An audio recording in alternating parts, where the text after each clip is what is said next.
안녕하십니까. 이노소셜랩 연구위원 서진석입니다. 지속불가능 ESG 네 번째 강의, 오늘은 넷제로 그 너머의 이야기를 나누고자 합니다.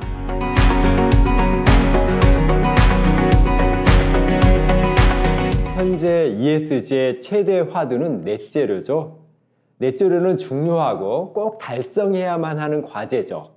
그러나 생태계 안정이 궁극적 목표라는 것을 잊어서는 안 되겠죠. 그 이야기를 하기 위해 재생에너지는 문제가 없는가 하는 주제부터 시작해 보려고 합니다. 최근 글로벌 차원에서 재생에너지 발전 추가 용량이 크게 증가하고 있죠. 2023년을 보면 507기가와트로 한 해에만 48% 증가했습니다. 이러한 결과 누적 가용 발전 용량을 보면요, 2023년에 4163기가와트로 전년 대비 13.9% 늘어났습니다. 2023년 말 두바이에서 UNFCCC 당사국 회의가 열렸죠.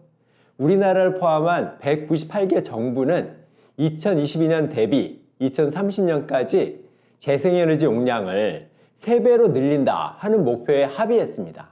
이 얘기는 무엇일까요? 전 세계적으로 약 100년 전에 최초로 상업용 재생에너지 발전소가 건설되었거든요. 그리고 100년간 노력해서 2022년에 누적 기준 발전 용량으로 3655기가와트를 구축했는데요. 8년 동안, 과거 100년 동안 구축한 것의 2배에 달하는 발전 용량을 추가로 구축해야 한다 하는 것입니다. 엄청난 에너지 전환이죠. 전기자동차는 또 어떨까요? 도로 운송은 전 세계 배출량의 15% 이상을 차지하고 있습니다. 따라서 전기자동차는 탈탄소화의 핵심 요소인데요. 넷제로 2050을 위해서 전기자동차를 얼마나 늘려야 할까요? 2023년에 전기자동차는 1370만 대 판매되었습니다. 전기자동차 시장 점유율이 18%입니다. 2018년만 해도요, 점유율이 불과 2%였습니다.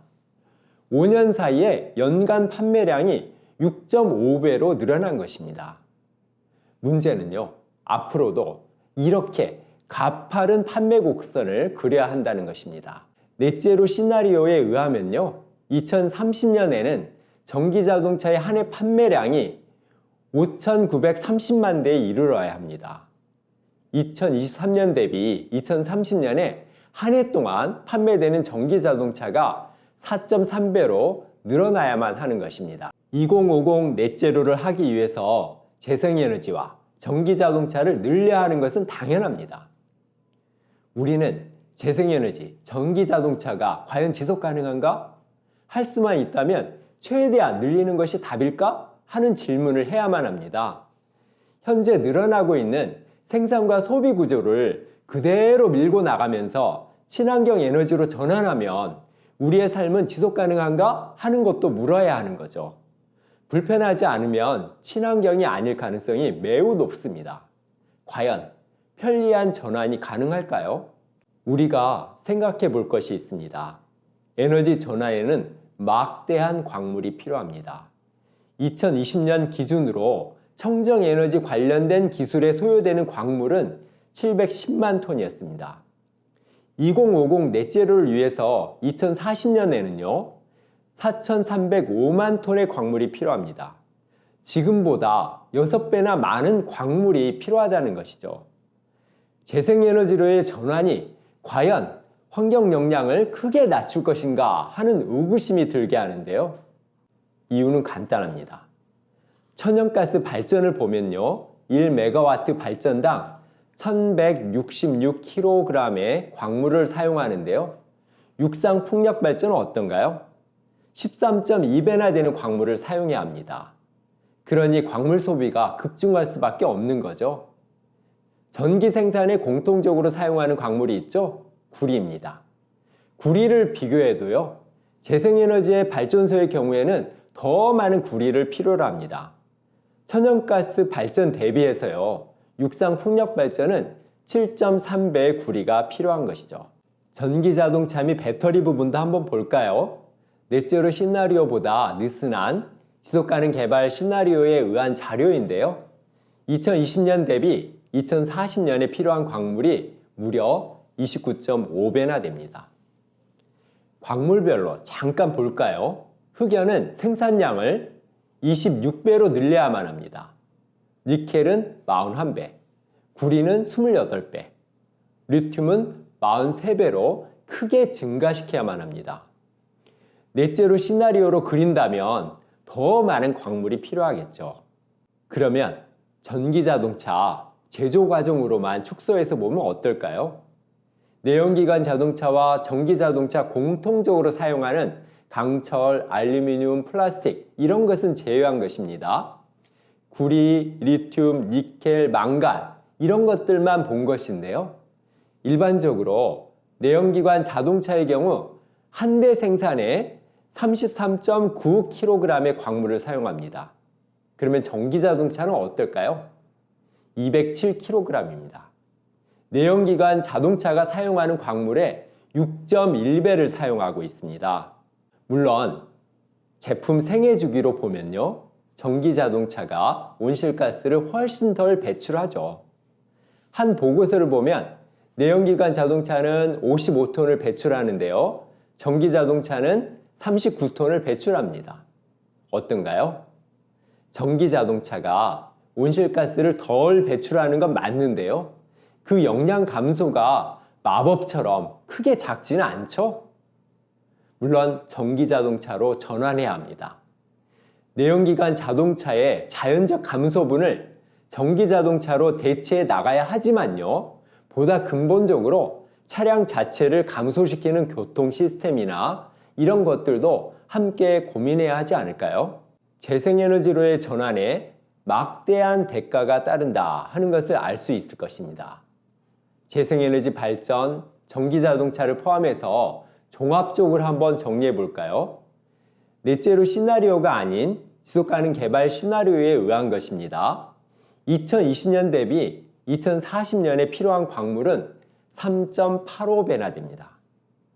이를 광물별로 보면요, 더욱 실감납니다. 리튬은 무려 41.9배, 흑연은 24.7배나 필요합니다. 2040년 한 해 동안 필요한 양이니까요, 누적 기준으로 보면 얼마나 많은 광물을 파내야 할지 알 수 있을 것입니다. 이에 재생에너지는 주요 광물 수요를 엄청나게 잠식하게 될 것이다, 이렇게 예상할 수 있습니다. 2020년 기준으로요, 리튬에 대한 전체 수요 중에서 청정에너지 기술 수요가 차지하는 비중은 29%였습니다. 그런데 2040년에는요, 지속가능 개발 시나리오에 의해서도요, 92%를 청정에너지 기술에 사용해야만 합니다. 에너지 전환이 얼마나 큰 희생 위에 이루어져야 하는지 우리는 알아야 합니다. 재생에너지는 환경 영향을 줄이는 것이지 환경 영향을 사라지게 하지 않습니다. 재생에너지는 환경 영향을 없애는 마법이 아닙니다. 그렇기에 에너지 사용 축소도 함께 고민해야만 하겠죠. 재생에너지가 어떤 환경 영향을 만들어내고 있는지 대표적인 광물 2개를 통해서 알아보겠습니다. 첫 번째는 리튬입니다. 탈탄소, 재생에너지로의 전환이 리튬에 달려있다, 이렇게 말해도 과언이 아닙니다. 리튬을 추출하는 방법은 크게 2가지입니다. 하나는 호주가 대표적인 지역이죠. 단단한 퇴적암에서 추출해냅니다. 다량의 암석을 파헤쳐야 하죠. 또 정제하는 과정에서 유독물질을 배출합니다. 또 하나의 방법은 칠레가 대표적인 지역입니다. 리튬염이 함유된 지하수를 퍼올려서요, 소금을 만드는 방식과 비슷하게 리튬을 생산하고 있습니다. 이 방법을 좀 더 볼까요? 전 세계 리튬염 매장량의 50에서 85%는 남미의 리튬 삼각지대에 매장되어 있습니다. 이 삼각지대 안에는요, 볼리비아의 우유니 소금 평원도 있죠. 단일 규모로 가장 큰 곳은 칠레의 아타카마 사막입니다. 리튬을 만들기 위해서는요, 먼저 300만 년 동안이나 지하 공간에서 형성된 리튬이 함유된 소금물을 염정을 뚫어서 퍼올려야 합니다. 리튬 1kg을 생산하려면요, 소금물 2200리터가 필요합니다. 이를요, 얕은 연못에 계속 보내서 몇 단계에 걸쳐서 물을 자연적으로 증발시킵니다. 그러면 황색 용액이 되거든요. 이것을 추가적인 화학 공정을 통해서 리튬으로 만들어내고 있습니다. 리튬의 환경 영향이 무척 크죠. 안타깝게도 리튬염이 생산되는 지역은 대부분 사막지대입니다. 아타카마 소금 평원의 경우도요, 리튬을 채굴 하면서 소비하는 물이 지역물의 65%에나 해당됩니다. 건조한 지역인데 더 건조해지겠죠. 예전에는 강이 있었는데 지금은 존재하지 않는다고 얘기도 합니다. 생태학적으로 미치는 영향도 매우 심각합니다. 아타카마 소금 평원 인근에는요, 대표적인 플라밍고 서식지가 있습니다. 그런데 계속 물이 말라가니까 개체수가 급격히 감소하고 있습니다. 2020년 기준으로 전 세계 리튬 소비는 약 43만 톤입니다. 지속가능 개발 시나리오에 의해서도요, 2030년에는 소비가 6배 이상 늘어날 것이다, 이렇게 예상하고 있습니다. 수요가 증가할 것이다, 그러니 이에 맞게 공급해야 한다 하는 접근을 하고 있는데요, 이것을 수정할 필요가 있습니다. 리튬이온 배터리의 수명을 연장하고요, 또 사용한 배터리의 리튬을 재활용하는 방법에 조금 더 적극적으로 투자해야 되겠죠. 그리고 수요를 늘려가는 방식도 과연 이것이 맞는지 함께 고민해야만 합니다. 두 번째는 구리입니다. 구리는 전기의 핵심이죠. 풍력발전이든 태양광이든 결국 구리 기반 위에서 작동합니다. 구리는 어떻게 얻나요? 폭발물을 대규모로 설치해서요, 엄청난 양의 저등급 광석을 폭발시킵니다. 그리고 암석을 가루로 만듭니다. 그리고 물을 희석한 산성 용액에 이 돌가루를 담가서요, 흔든 다음에 구리 입자가 표면에 떠오르게 합니다. 엄청난 환경 파괴죠. 대표적인 광산을 하나 볼까요? 칠레는 구리 최대 생산국이죠. 대표적인 광산이 추키카마타 광산입니다. 구멍 넓이를 보면요, 뉴욕 센트럴파크보다 넓습니다. 깊이는요, 세계에서 가장 높은 빌딩이죠. 두바이의 브리즈 할리파, 이 빌딩이 잠길 수 있는 깊이입니다. 구리 채굴 과정에서 얼마나 많은 환경적 영향을 만들어내고 있는지 쉽게 짐작하실 수 있을 것입니다. 상당한 토지를 파헤치고요, 산림 벌채는 또 기본이죠. 추키카마타 광산의 경우 구리 함량이 0.67%인데요. 얼마나 많은 광석 찌꺼기가 또 나올까요? 또 구리 정제 과정에서 질소산화물, 황산화물, 먼지, 온실가스, 오염된 물, 이런 것이 다량 배출되고 있기도 하죠. 무엇보다 주목해야 할 것이요, 구리 등급이 하락하고 있다는 것입니다. 추키카마타 광산 역시 마찬가지인데요.